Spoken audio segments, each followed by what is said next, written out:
장르는 단 하나.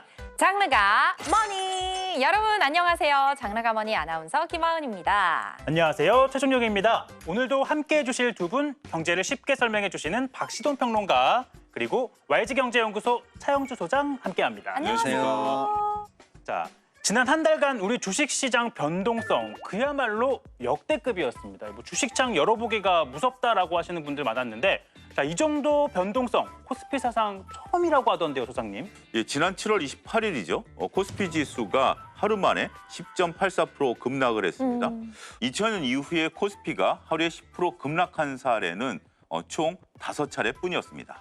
우리가 이제 2000년 닷컴 버블 때라든지 2001년 9.11 테러, 그다음에 2008년 서브프라임 사태 같이 글로벌 위기라든지 외부적인 변수가 있었을 때 나타났었던 상황인데, 이러한 외부적 변수 없이 10%의 변동성을 나타났었다라는 거죠. 그렇지만 아이러니하게도 불과 사흘 뒤인 7월 31일 코스피 지수가 17.91%나 급등을 했습니다. 불과 일주일 사이에 10%가 급락을 하고 거의 20% 가까이 급등을 하면서 시장 참여자들이 상당히 놀랄 만한 일들이 벌어졌었다라고 말씀드릴 수가 있겠습니다. 야, 진짜 한치 앞을 알 수 없는 변동성 때문에 제가 얼마나 마음고생을 심하게 했는지 몰라요. 뭐 천국과 지옥을 막 오르락 내리락 하는데 와, 진짜 정신을 못 차리겠더라고요. 네, 맞습니다. 지난달 정말로 비정상적인 변동성을 보였습니다. 사이드카와 서킷 브레이커의 발동 횟수로도 알 수가 있는데요. 7월 한 달에만 사이드카가 23번, 와. 서킷 브레이커가 6번이나 발동이 됐습니다. 올해 전체 발동된 사이드카의 37%가 7월에만 몰려 있었다, 이렇게 볼 수가 있는데요. 야. 이 변동성을 알 수 있는 지표가 있습니다. 이른바 공포지수라고 하는 건데요. 미국의 VIX 지수가 있는데 미국도 뭐 나름대로 좀 폭락이 있는 데가 몇 번 있었어요. 이때도 미국의 VIX 지수는 30선 안팎이에요. 그러니까 약간의 주의 및 위축선에서 멈췄다라고 볼 수가 있는데요. 우리 코스피 지수는 코스피 지수는 순간적으로 80에서 90까지 올라가면서 미국장에 비하면 3, 4배 이상의 사실은 공포 지수를 가져왔다, 이렇게 말씀드릴 수가 있는데, 이 정도면은요 2008년 금융위기나 코로나 때보다도 더 높은 공포 지수였어요. 그러니까 얼마나 우리 시장이 극심한 변동성과 공포와 패닉을 가져왔는지 알 수가 있는 상황입니다. 네, 전문가 입장에서 그 정도로 얘기할 정도면 하은 아나운서나 저 같은 개미들의 공포심 뭐 어마어마했겠죠.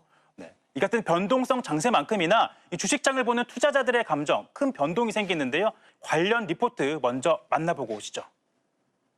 개인 투자자들의 충격은 이루 말할 수 없습니다. 어제 이후로 주식창을 닫았다는 투자자, 최근 많은 돈을 넣었다가 큰 손실을 입은 투자자, 이런 투자자들이 특히 삼성전자와 하이닉스에 몰려 있습니다. 한 3월 달부터 뭐 계속해서 뭐 좋은 얘기만 들려서 기대감을 갖고 들어갔는데 지금 막막한 게 제일 큰 것 같아요. 그야말로 진짜 어찌 해야 할지를 몰라서 손 놓고 있었다라는 표현이 딱 맞는 상황이에요. 지금 손을 놓으신 건가요? 근데 미국장도 지금 만만치 않게 변동성이 크다고 해요. 예, 최근에 미국 시장도 변동성을 보인 원인이 밝혀졌습니다.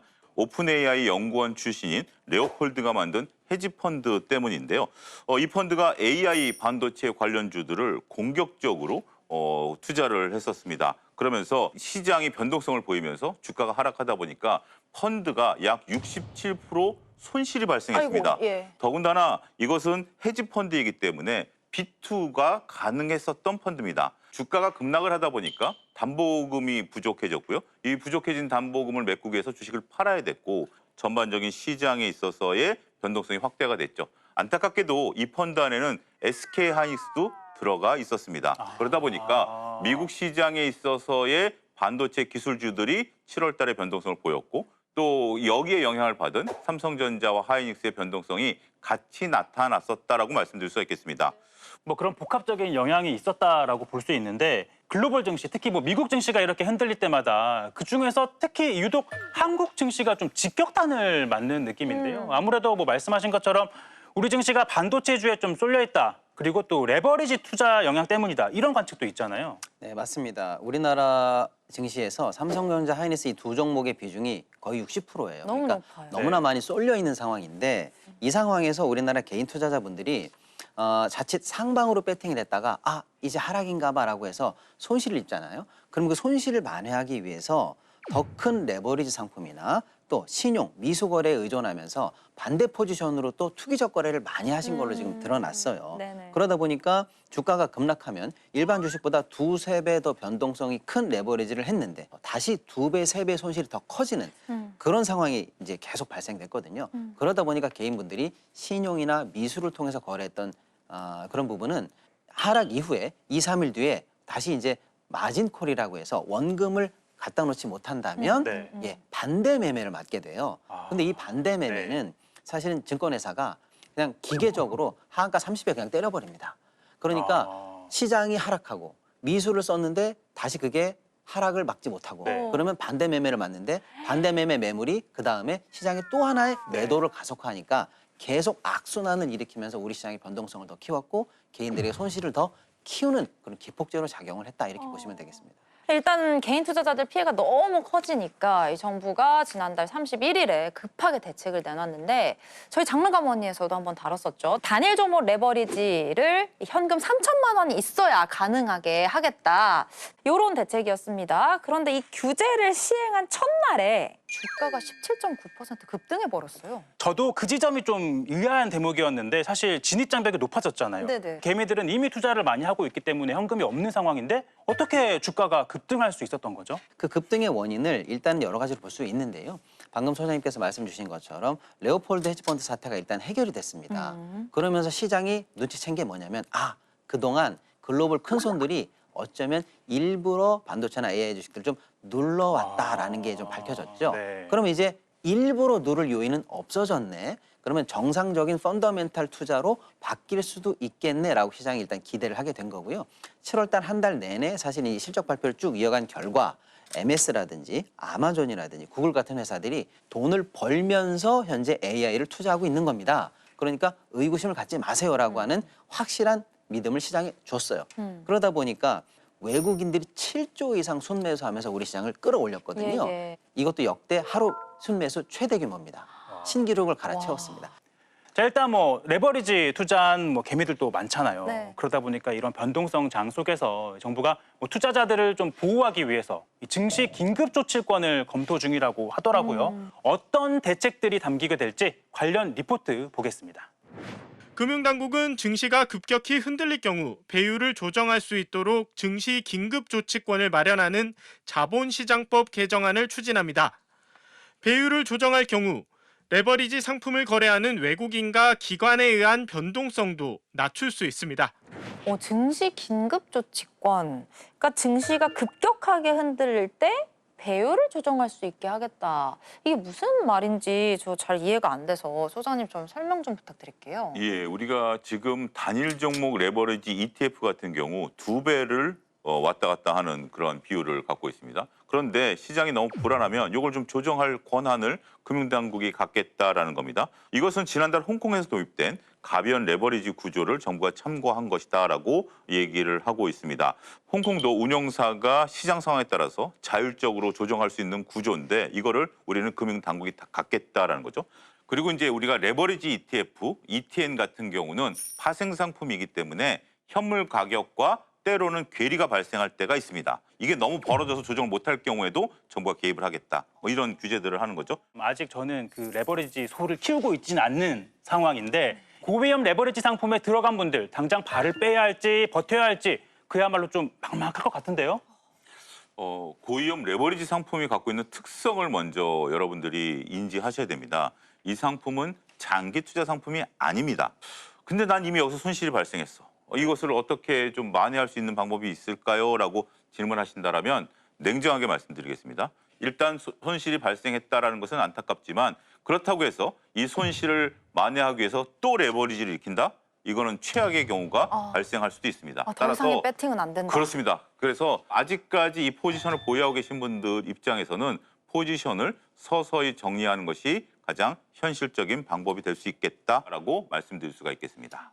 손실을 본 분들이라면 지금부터 차근차근 좀 조정할 필요가 있다라고 말씀해 주셨는데 자, 평론가님 어떻게 보세요? 레버리지 상품은 오늘은 오를 거야, 내일은 내릴 거야라고 한 방향을 예측하고 배팅하는 상품이거든요.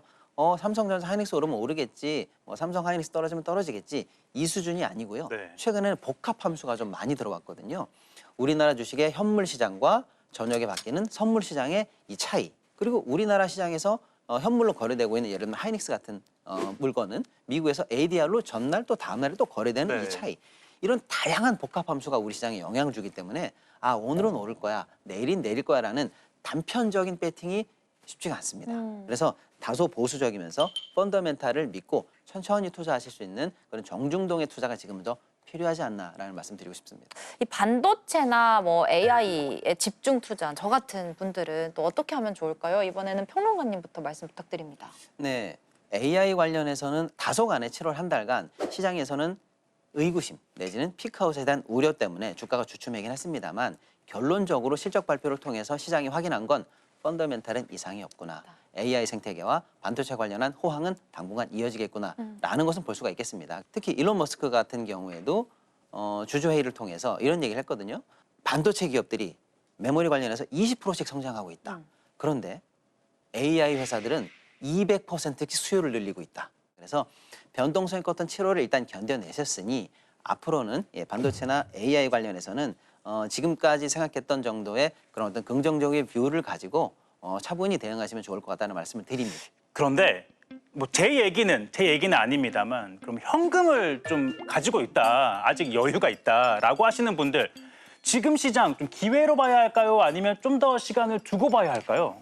우리가 워렌 버핏이 그런 얘기를 했습니다. 좋은 주식을 사라. 단 좋은 주식을 싸게 사라라고 얘기를 했습니다. 삼성전자의 주가 수익 비율 PER이 지금 5배가 안 됩니다. 그리고 삼성전자가 현재 주가 수준을 유지하고 내년도에 예상 이익을 벌면 주가 수익 비율 PER이 2배밖에 안 됩니다. 물론 언젠가는 이것이 거품을 만들고 언젠가는 피크아웃을 만들 가능성도 배제할 수는 없습니다. 하지만 지금 최태원 SK 회장께서도 2030년까지 쇼티지가 날 것이다. 삼성전자도 실적 발표한 이후에 컨퍼런스 콜에서 2028년까지 쇼티지가 날 것이다 라고 얘기하고 있는 상황이거든요. 따라서 현 구간에서 현금이 있으시다라면 반도체 AI 모멘텀과 관련된 주식들에 대해서는 적극적인 분할 매수로 임하셔도 큰 문제가 없지 않을까라고 말씀드릴 수가 있겠습니다. 말씀하신 것처럼 최태원 회장이 주주들에게 무조건 가지고 있으라 그러면서 본인도 장내 매수를 했잖아요. 그렇습니다. 그런 뭐 관측도 있는데, 자 그러면 평론가님은 어떻게 하면 좋을까요? 네, 저도 지금 우리나라 증시는 충격적으로 저평가돼 있는 구간이다라고 말씀을 드릴 수가 충격적으로. 있습니다. 예, 그러니까 당연히 우상향한다라는 긍정적인 뷰를 가지고 있어요. 그런데 이제 다소 생각해야 될 건 뭐냐면, 예를 들어서 지금 가장 많은 매수대가 몰려 있는 구간이 7,200에서 8,600 사이에 가장 많은 매수 구간이 몰려 있습니다. 그분들은 6,000대까지 떨어질 때 사실은 원금 대비해서 30~40%씩 손해를 봤다라고 생각하시는 분들이 많아요. 그리고 최근에 주식시장에 들어오신 분들은 이런 큰 변동성을 겪어보지 못해서 사실 지금 굉장한 공포심을 갖고 계시거든요. 근데 그런 분들은 주가가 조금만 오르면 나 30% 손해봤는데 이제 한 15%만 손해봐도 던지고 나갈 거야. 20% 손해봤는데 반만 만회하면 이제 던지고 나 이제 안 할 거야 라고 해서 자기의 이 손실을 여기서 해지하기 위해서 계속 던지고 던져요. 있어요. 네. 그러다 보니까 올라가다가 매물대를 맞고 계단식으로 올라간다라는 게 지배적인 전망이거든요. 네. 근데 문제는 뭐냐? 이 계단식 오름이 어느 정도 끝나고 나면 주식을 누가 많이 갖고 있을까요? 많은 개인분들은 이제 주식이 없죠. 예. 그걸 누가 받았을까요? 외국인이나 기관이 받았겠죠. 네. 그러면 그때는 외국인이나 기관이 올리는 대로 올라가요. 그렇죠. 그리고 만약에 다 나가버리면 맞습니다. 그게 완전- 7월 30일에 한 번 있었고요. 네. 최근에 코스닥 시장을 보면 그런 현상이 일어나요. 제가 드리고 싶은 말씀은 바로 그겁니다. 다소 어려운 구간을 지나왔습니다만 지금 상황에서 시장에서 물건을 다 던지고 나 이제 안 할 거야 라고 하면 결국에는 7월 30일에 급등세, 뭐 코스닥의 급등, 이럴 때 사실은 내가 주식을 안 갖고 있게 된다는 거예요. 그래서 무조건 패닉으로 던지시기보다는 다소 정중동의 흐름을 가지고 시장을 떠나지 않으면서 보수적으로라도 참여하고 계시는 게 필요하다, 이런 말씀 드리고 싶습니다. 근데 이제 뭐 레오폴드 사태도 일단은 일단락이 됐고, 혹시 저희가 주의해야 될 또 다른 변수가 있을까요? 8월 15일까지 2분기 실적이 발표되는 실적 시즌입니다. 네. 근데 실적 발표가 뒤로 밀릴수록 긍정적인 실적보다는 부정적인 실적이 나오는 기업들이 보다 비중이 높아질 수도 있습니다. 따라서 시장의 변동성보다는 개별 주식의 변동성이 확대될 가능성도 염두에 두셔야 됩니다. 네. 혹시 시동평론가님께서도 말씀 부탁드립니다. 네, 앞으로 또 주의해야 될 변수는 금리입니다. 예, 방금 말씀드린 것처럼 AI 생태계 이상 없다, 반도체 기업도 이상 없다라고 말하는 건 어마어마한 투자가 계속된다라는 게 전제거든요. 네. 근데 그 어마어마한 투자가 가능하게 하는 건 일단 금리가 오르지 않고 시중에 유동성이 풍부하다는 걸 전제로 하거든요. 근데 여기를 건드릴 수 있는 요인은 뭐냐? 인플레. 그다음에 인플레를 네. 또 건드릴 수 있는 요인은 뭐냐? 유가. 유가를 건드릴 수 있는 건 또 뭐냐? 이란 문제. 결국에는 금리를 건드릴 수 있는 여러 요인들이 어떻게 작용하는가. 그래서 결국 금리가 안정될 것이냐, 하향될 것이냐, 아니면 정말로 올라갈 것이냐. 이 부분은 끝까지 좀 주의를 하셔야 될 것 같습니다. 모든 것들을 공부해야 되는데 공부하시기 편하게 장르감 언니에서 함께 쭉 이렇게 팔로우업을 계속 네. 해나가겠습니다, 여러분. 아무쪼록 우리 개인 투자자분들 큰 피해 없이 지혜롭게 잘 헤쳐나가시기를 응원하겠습니다. 오늘 좋은 말씀 들려주신 차영주 소장님과는 여기서 인사드리고요. 감사합니다. 네, 그럼 다음 주제로 넘어가 보겠습니다. 지난주에 이어서 이번 주까지 주식 뉴스 빼면 온통 이 얘기뿐이에요. 네, 우리의 지갑과 직결되는 내용이죠. 바로 세금 소식입니다. 지난 월요일 발표된 2016 세제 개편안인데요. 이 부동산부터 주식, 이 민생지원 방안까지 아주 방대한 내용이 담겨 있습니다. 오늘은 그중에서도 가장 핵심적인 내용들 쏙쏙 뽑아서 짚어보려고 하는데요. 먼저 관련된 내용 리포트로 만나보겠습니다. 정부가 부동산 세제 개편안을 발표했습니다. 집을 몇 채 가졌는지보다 한 채라도 얼마나 비싼 집인지, 실제 거주하는지 등을 따져 세금을 매기기로 했습니다. 정부 부동산 세제 개편 핵심은 거주용 1주택은 보호하고 비거주, 고가주택 부담은 높이는 겁니다. 종부세 세율 체계도 집을 몇 채 가졌는지가 아니라 주택 가액 기준으로 단계적으로 바뀝니다. 본격 세부담이 늘어나는 구간은 시가 35억 원부터고 가파르게 늘어나는 구간은 시가 46억 원 주택부터로 분석됩니다. 자, 이번 세제 개편안을 제대로 뜯어보기 위해서 김인만 소장님, 지난주에 이어 이번 주에도 나와주셨습니다. 안녕하세요. 안녕하세요. 소장님이 예상하신 거의 대부분이 적중을 했는데요. 자, 그중에서도 이 핵심은 거주 대 비거주 여부가 아닌가 싶은데요. 자, 종부세 기본 공제 금액부터 나눠지는데 쉽게 예를 들어 설명을 해주실 수 있을까요? 우리가 종합부동산세는 이제 1년에 한 번씩 내는 세금입니다. 6월 1일 기준으로 이제 12월에 이제 고지서를 받는데 네. 재산세는 모든 집을 가지면 부동산을 가지면 다 내는 세금이고요. 종합부동산세는 부자 세금이라고 하잖아요. 기준이 있습니다. 그 기준이 뭐냐면 기존에는 집 한 채를 가진 사람, 공시가격 12억 정도, 시가로는 약 한 17억 정도 밑으로 이하는 종부세를 내지 않습니다.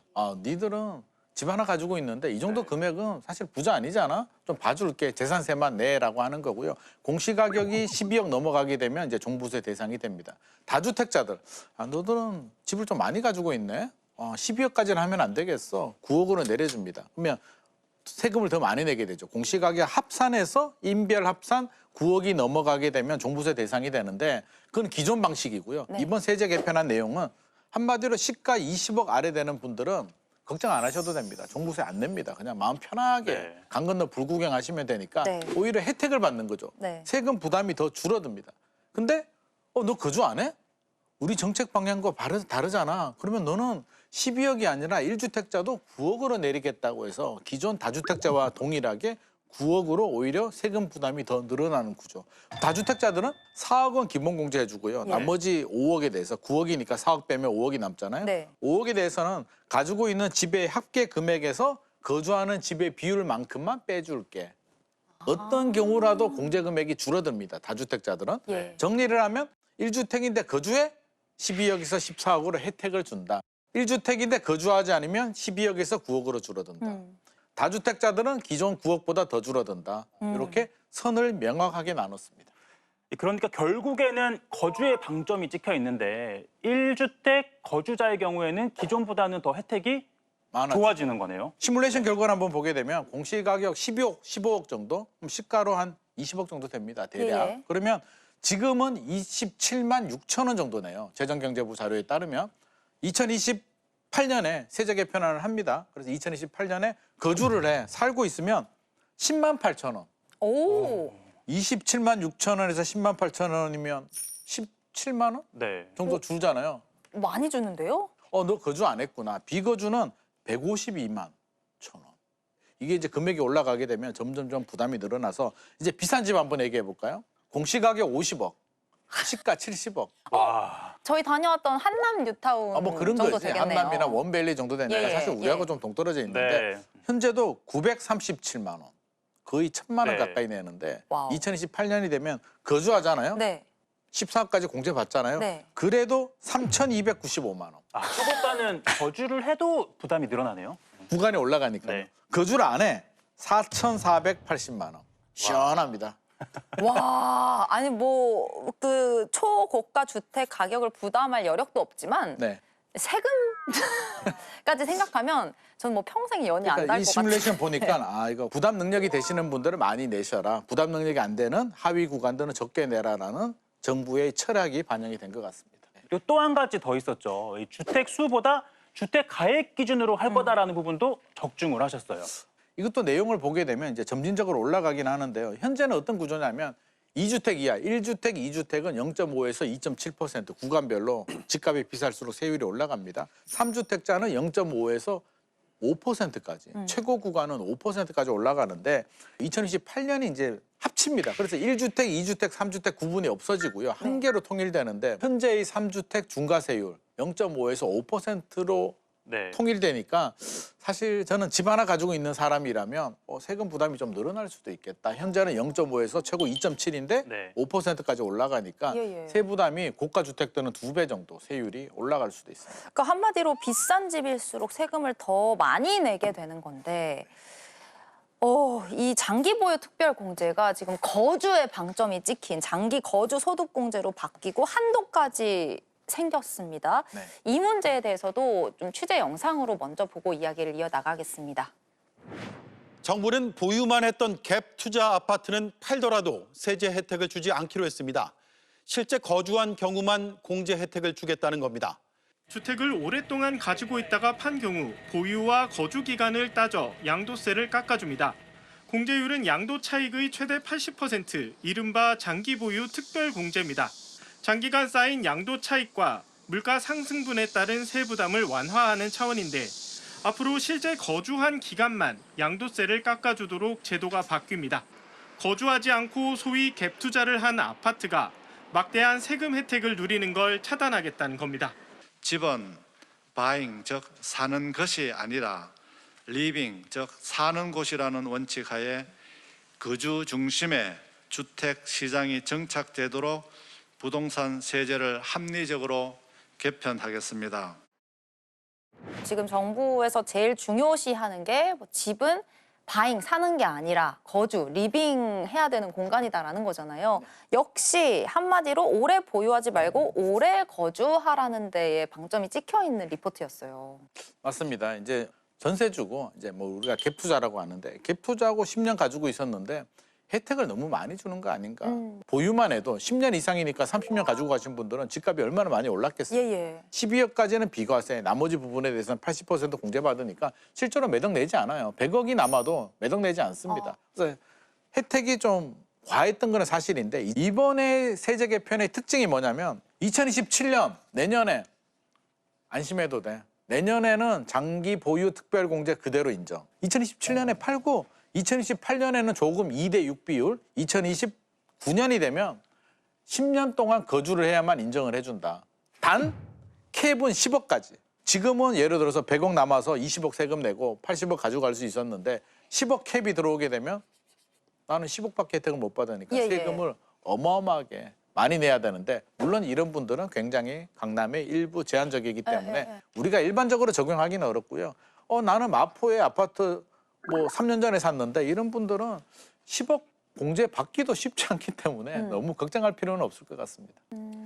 일단 뭐 핵심을 요약해 보자면 살지 않으면 세금 깎아주는 혜택 주지 않겠다라고 그렇죠. 볼 수 있는 건데 결국 세금을 안 깎아주겠다라고 하면 집주인 입장에서는 내가 그럼 들어가서 살게. 그렇게 되면 결국에는 부족한 공급이 시장의 매물이 좀 덜 나오지 않을까 이런 우려도 있더라고요. 그러니까요. 사실 지금도 저희가 제일 우려하는 게 주택 공급이 뒷받침되지 않았을 때 이 세제 개편이 무슨 소용이냐 이런 건데 아마 우리가 생각하는 거랑 다른 방향으로 가는 건 아닐까 지금 살짝 우려도 들거든요. 근데 그래서 그런지 소장님께서 그동안 저희 장르가마니에 나와서 이 다주택자 양도세 중과를 하는 게 사실 현실적으로는 좀 어려울 거다라고 늘 말씀을 주셨었는데 네.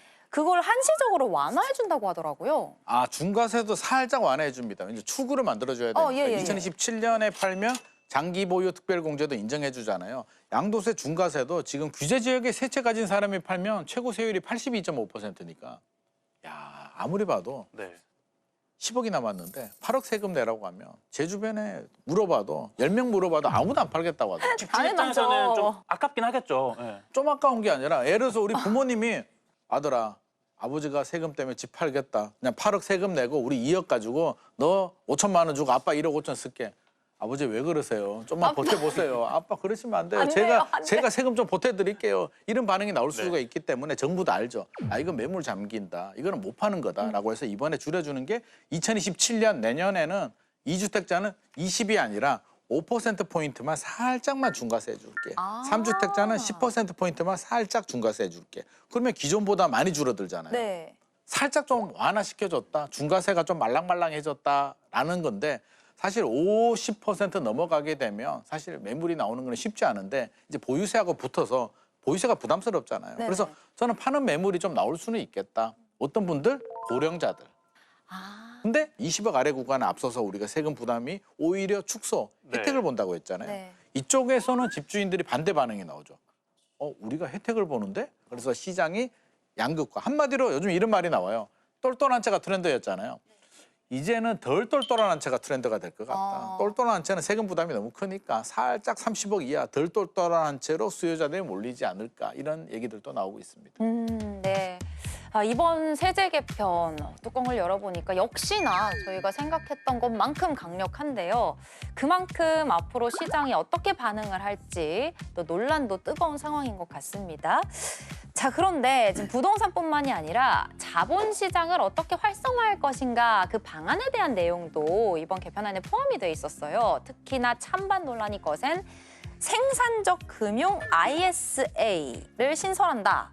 이 부분을 좀 들여다볼 텐데 저 우선 평론가님 이 생산적 금융 ISA라는 게 뭔가요? 네. 생산적 금융 ISA. 일단 용어가 좀 어렵죠. 네. 쉽게 설명드리려면 일단 ISA를 먼저 아셔야 되는데요. ISA를 우리말로 풀면 개인 종합자산 관리 계좌라고 하는 거예요. Individual Saving Account라는 뜻인데요.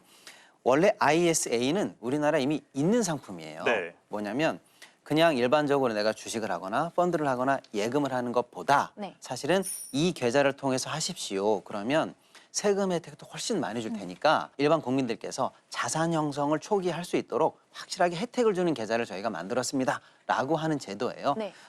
기존에 있던 일반 ISA는 보통 예금이나 국내 주식이나 펀드에 투자하게 되고요. 거기서 벌어들이는 소득이 200만 원까지는 아예 세금이 없어요. 비과세입니다.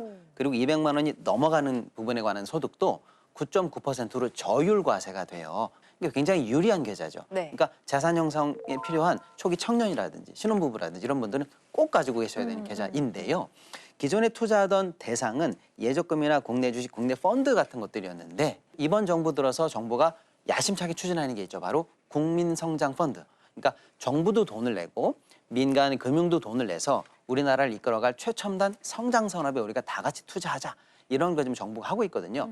이 부분에 관해서는 기존 ISA가 투자하기가 조금 어려워요. 그래서 이번에 만드는 생산적 금융 ISA는 국민성장펀드라든지 BDC라든지 해서 최근에 다시 정책적으로 밀고 있는 투자 관련한 툴에다가도 투자할 수 있게 한도를 늘렸습니다. 일단 확실한 거는 뭐 자본을 국내 시장으로 유도한다라는 의도 자체는 확실해 보입니다. 자, 그런데 그 일각에서는 이번 생산형 ISA가 이 기존과 달리 뭐 사실상 무기한 계약을 할 수 있었는데 이번에는 좀 그걸 차단하다 보니까 좀 장기 투자를 제한하는 것 아니냐 뭐 이런 뭐 비판도 받고 있는 것 같고요. 이번 세제 개편안으로 ISA도 내년부터 크게 달라집니다. 그런데 달라진 개편안을 두고 국내 투자만 강조하다가 장기 투자를 못하게 생겼다며 불만이 터져나오고 있습니다. 하지만 개정된 ISA는 만기를 5년으로 제한해 5년마다 계좌를 정리해야 되기 때문에 복리 효과가 그만큼 제한됩니다. 손해를 보고 있어도 만기 시점엔 해지해야 하고 다음 해로 넘길 수 있었던 납입 한도도 채우지 못하면 사라집니다. 기존의 장기 투자 목적으로 ETF를 담으려고 개설을 했던 사람들은 다 그 효과를 못 누리게 되는 게 가장 큰 불만이고, 정부가 새롭게 내놓은 생산적 금융 ISA는 국내 주식이나 펀드에 투자하면 이자와 배당에 세금이 전혀 없고 청년은 소득공제도 더 받을 수 있습니다. 하지만 이 상품은 미국 주식 같은 해외 ETF에는 투자할 수 없습니다. 여당 내에서도 이 정부안을 두고 뭐 개미들을 바보로 하느냐 뭐 이런 반응까지 나오고 있더라고요. 결국 그 법은 또 국회에서 만드는 거니까 논의 과정에서 좀 더 정부안을 바탕으로 좀 더 규제를 강화하는 쪽으로 이루어지지 않겠느냐라는 관측도 나오더라고요. 그러게요. 여기에 더해서 일부러 기업들이 주가를 좀 낮게 유지하려고 하는 관행, 이걸 차단하겠다라는 내용도 담겨 있다고요. 우리가 비상장 회사를 운영하다 보면 이제 자식들에게 상속을 하거나 증여를 해야지라고 할 때는 증여 세금을 계산할 때 그 회사의 실질 가치를 계산합니다. 매출이 얼마나 되고 빚이 얼마나 많고 앞으로 얼마나 영업이익이 잘 나오는지를 보고 이제 상속 관련한 재산에 세율을 곱해서 상속세를 매기게 되는데요. 이 회사가 상장 회사로 바뀌게 되면 실제 가치와 상관없이 오직 주가만으로 상속세를 계산하게 돼요. 그러면 회사의 악재, 뭐 좋지 않은 소문 이런 걸 일부러 만들어서 우리 회사의 주가만 낮췄다면 의도적으로 그렇죠. 주가만 낮추게 되면 회사의 실질 가치와 상관없이 주가만 떨어지면 상속세가 떨어지게 돼요. 그래서 오히려 비상장 회사보다 상장 회사로 옮겨갈 때 주가를 낮추기 위한 유인이 생기는 거 아니냐. 네. 그러면 건강하게 시장에서 합리적으로 판단된 주가라는 우리의 시장 가치를 믿지 못하고 상속만을 염두에 둔 대주주 일가들의 그런 개별적인 혜택 때문에 전체 주주들이 손해를 보면서 주가가 계속 눌리는 게 이게 한국의 코리아 디스카운트의 원인이 아니냐라는 게 그동안 제기돼 왔던 비판이거든요. 요거를 막아보겠다라고 하는 게 주가 누르기 방지법이에요. 만약에 이게 개념대로 생각한 대로 잘 입법이 된다면 좋은 거겠죠. 금융시장에서 굉장히 관심을 많이 끌었던 이번 대책이었는데요. 막상 뚜껑을 열어보니까 김이 좀 새는데 라고 하는 비판이 점점 일고 있습니다. 왜냐하면 실제로 정부안을 가지고 적용되는 기업을 쭉 찾아보니까 사실상 시장에서 상당 부분 주가가 낮은 기업들의 90%가 해당이 안 된다라는 거예요. 그리고 주가를 일부러 낮추는 건 언제 보통 낮출까요? 상속이 임박했을 때 아니겠습니까? 그런데 이번에 주가 누르기 방지법 정부안을 보면 그 주가 누르는 기간을 평가할 때 기간이 굉장히 넓게 돼 있어요. 그러니까 중간에 한 번만 주가가 올라가더라도 우린 일부러 누른 기업이 아니에요. 이렇게 빠져나갈 길이 조금 보인다라는 비판이 나오는 겁니다. 그러다 보니까 취지는 좋은데 막상 적용하려고 보니까 실효성이 적어 보인다라는 비판을 사고 있는 거죠. 그러다 보니까 금융시장에서는 굉장히 기대하고 있던 하나의 호재인데 이게 또 용두사미로 끝나는 거 아닌가라는 논란이 조금 생깁니다.